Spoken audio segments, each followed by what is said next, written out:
De koffers die al kleer. Nog even examen doen en dan morgen mijn vrienden op het vliegtuig voor een reis naar Curaçao.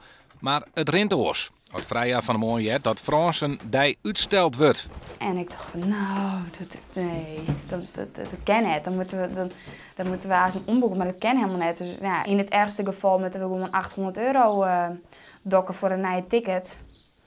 Ja, en dat heb ik nou net echt, als examenleerling ben ik nou net echt multimiljonair. Dat ik dat zou even, nou, top even. Dus ja, dat zou wel aardig kloot wezen. Ik klasgenoten van vrijjaar binnen de dupe. Zo zou de big band van de Squalla al reizen naar Kroatië. Begrip van het uitlekken van het examen is dat dan ik kwalijk. Ik zou dom dat de jongen of Famke dat het dien. Hij woe zichzelf een beetje als, hij woe geloof ik laten zien hoe makkelijk het was wie om het uit te lekken. Nou, dan denk ik van doe dat dan even bij een oren of even wat jeder, want het brengt nou safvolle examenleerlingen gewoon in de shit omdat wij gewoon op examenreis met alle jaren. Maar dan. Morgen op vakantie van examen Frans. Pas de problemen, wij boeken je gratuit om. Serieus? Ja! Waar staat dat? Dat staat hier! Geweldig.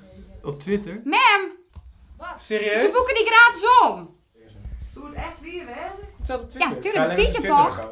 En wat is dan eindgoed al goed op zijn Fransk? Tout est bien qui finit bien. Geloof ik.